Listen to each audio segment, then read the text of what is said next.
going on, guys? This is Sidney Cumbie once again with yet another makeup video. And today's makeup video is going to be Fish Man or Aquaman or Fish Guy or whatever you want to call him. I did a fish sort of character. It was definitely a fun makeup with a lot of prosthetics. We had gills, ear tips, a full face. I put together a little wardrobe for it to make it a little bit more themed. I like the paint job that I did on it. It's a really simple paint job. I try to talk you guys through this video so that you'll sort of understand exactly what I did. And I hope you guys understand it. Remember, I only do one voiceover when I do these videos, so I'm very sorry if I miss anything, but again, you can comment below or whatever. And all these prosthetics are RBFX, so hope you guys enjoy the video. I know this is a fun character to do. Let's do it. Alrighty, looks like I'm going to run you guys through this video. So I'm going to be painting and applying the RBFX fish face, so let's get to it. Alright, starting out, we are going to pre-paint the fish face, the gills, and the ears. So here we go. Alright, so what I'm doing here is I'm doing the undercolor. So I'm doing basically the blood layer, and this is all Thomas Surprenant packs. So I'm covering this thing in a purple. I love to use purple in almost every makeup. This is the blood layer. This is a good creature blood color. Sometimes I use red, but I love to use purple as undertones. I also use purple for bruising and zombies. And so here it goes. And you need to seal foam latex. If you're using foam latex prosthetics, you have to seal it with packs. So that's what I'm doing here. And this packs is generally acrylic mixed with Prosthetics. This is a little bit different though. So now what I'm doing is dry brushing green on top of the purple. Because this sculpt has a lot of detail, it's really easy to make it really pop. If you're dry brushing is you get a little bit of paint on the brush or the sponge like I'm using here, and basically just dragging it across the high points so you can only hit the high points and leave the low points the purpley color. And this is still packs right here. I'm using more of Thomas Surprenant's packs paints. Still doing the same thing, as you can see, like the paint job's looking pretty good. This is a really easy way to do a real quick paint job when you're pre-painting. And make sure, like I'm doing here, is I'm staying away from the thin edges on these prosthetics. You stay away from the thin edges so that you do not glue it down on wherever you're painting on, and so that you can have seamless edges once you apply it. So now I'm using my Epic Dot European Body Art airbrush, and I'm doing a light green haze over the whole thing. This green haze is going to sort of unify, flatten everything out, not have the purple as vibrant, and sort of unify everything. So now I'm going in with a contusion color, or it's contusion or bruise color by European Body Art. And I'm doing the lips, the nose, around the eyes, and again, staying away from the edges. Don't go over the edges even with alcohol colors, because this is what this is, just alcohol paints that I'm working with right now.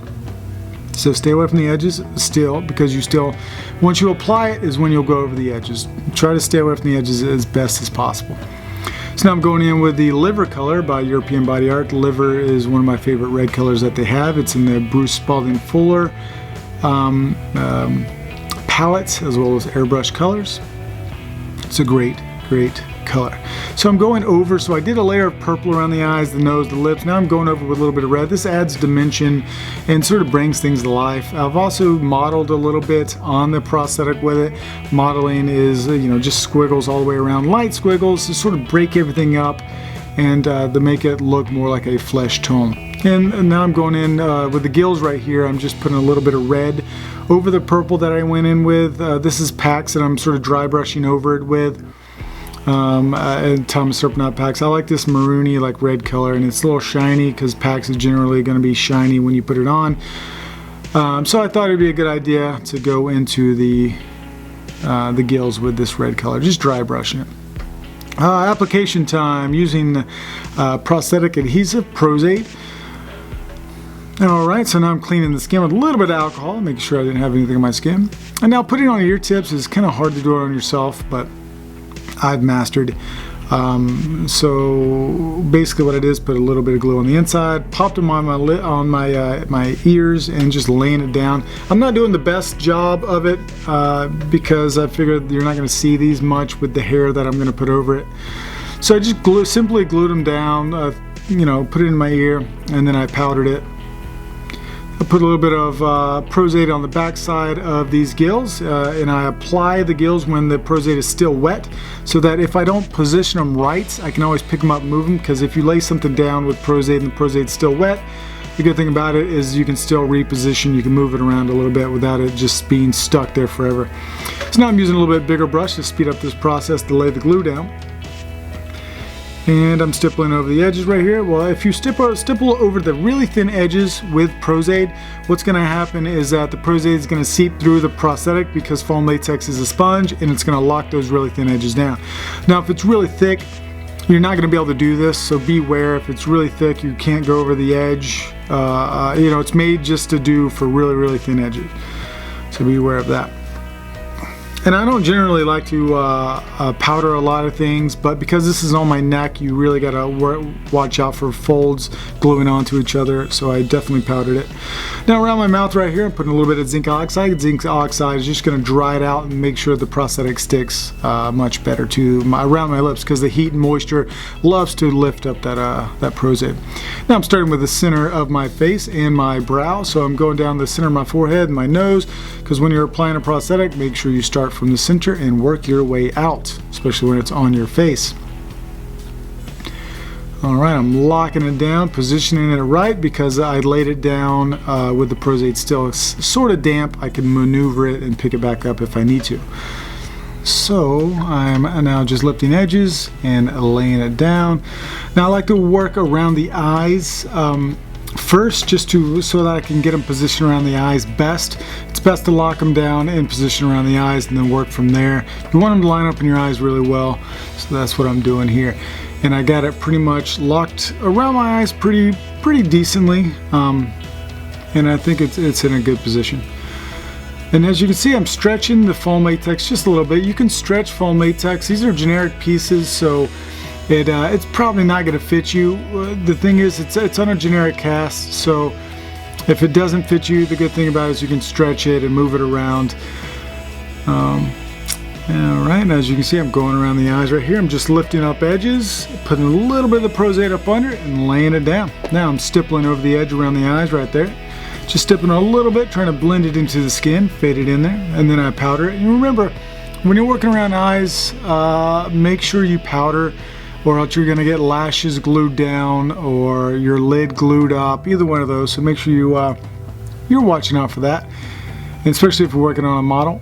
Last thing you want is is to make them mad by gluing down their lashes or their lid.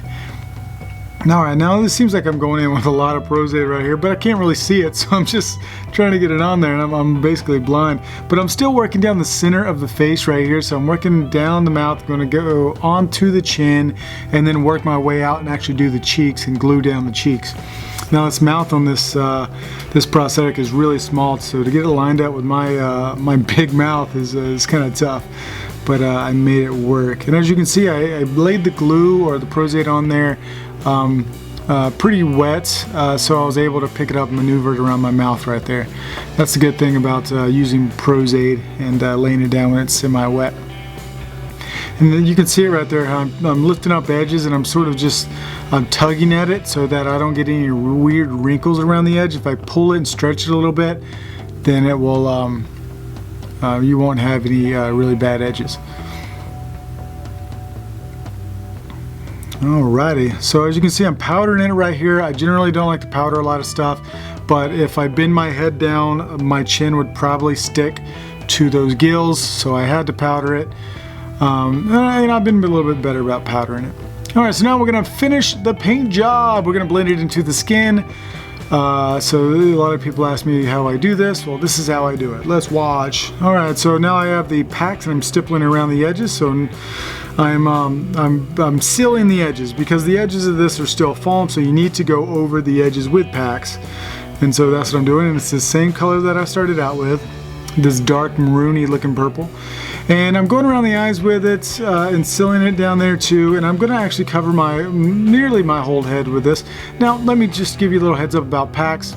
I'm sure you guys have heard this from me before. Don't put packs all over the skin unless it's Thomas Surprenant packs. I trust Thomas Surprenant packs because it's only one bond. It's not two bonds like normal packs. So it does come off much easier, but it also stays on pretty darn well. So if you make your own packs out of acrylic and Prosade, beware, it's going to be on there. I've never had a problem getting off any type of packs, but I know some people have a tough time. So just think about that.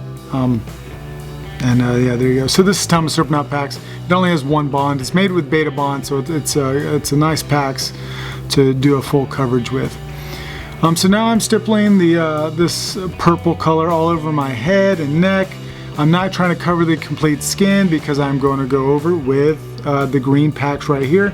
So this is another Thomas Surprenant green packs. It seems really bright right now, but it's because I haven't airbrushed over it, so that's the only reason. Now I'm stippling. I'm not trying to cover the whole skin again. I'm not trying to cover all the purple. I'm just trying to break it up, make it look more like a fish texture, like a skin. And then I'm going to airbrush over it, so it's going to dull that down even more. And I'm using a Delium Tools stipple brush, large stipple brush. It's a great stipple brush. I love it. Now it's a really good brush if you're looking for a nice stipple brush. This thing has lasted me like 2 years now. Alright, so I'm stippling. So now you can see it's starting to come together. You can obviously see where where I pre-painted and where I didn't, but I'm going to all merge that together in just a second, you'll see. Alright, I'm just using a little bit of that green around the eyes to sort of hide some of that purple. Just trying to blend it. And it looks like it's doing pretty good. Now I'm going over with the green haze like I did originally, if you guys remember at the very beginning where I did the green haze over the face. And that green haze, what it's going to do, it's really going to just dull everything out, blend everything together, and sort of unify. Alright, now I'm doing squigglies. Looks like I'm using a little bit of purple right here, so I'm now using that contusion color once again, going in the ears with it. I'm doing squigglies around the skin, going over the lip, blending the lips. If you do little modeling techniques on the head and the neck, everything will blend together pretty darn well. And I'm doing a light spatter right here. On this makeup, I didn't do much spatter. I just wanted to do a tiny bit. I wanted to make this paint job as easy for you guys as possible, so you don't have to do this spatter, but you can always use a chip brush or whatever. So now I'm going over it with a little bit of that liver color to bring a little bit of life into the face. This is like a red color. Bring a little bit more life into the face. And it looks like my nose right there is sort of collapsed. I think I fixed that towards the end of this. Before I took pictures, it doesn't look like I glued it down as well. No, but here it is. I'm using a liner brush to do my eyeliner basically. Put a little bit of maroon red up under my eyes and blend that in with the finger brush by Delium Tools as well. And that little bit of red is really going to make some eyes pop. Blue eyes really pop with that color up under it. Also, it's a good technique if you're for sick makeup, a sickly look, is that little bit of red right up under the eye. But he's a monster. He comes out of the sea or the lake or whatever. So I want to make him look kind of crazy looking. Alright, doing some touch-ups. I did the ears. The ears looking good. Let's see, alright, this is looking pretty good. I made the gills a little bit more purple down there. I modeled a little bit, as you can see, the little squigglies all over the gills.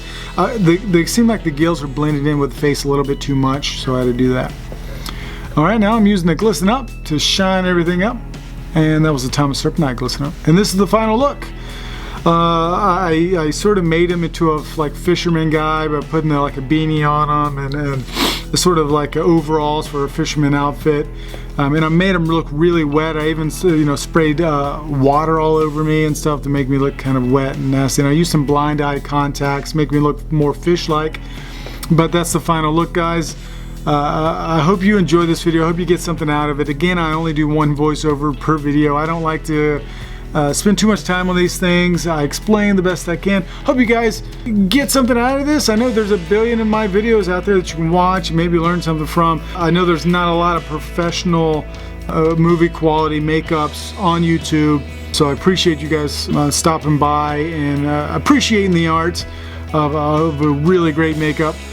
And thank you guys for supporting. Subscribe, like my videos, and that's the only way I can do more of these. And thank you. Catch you guys later.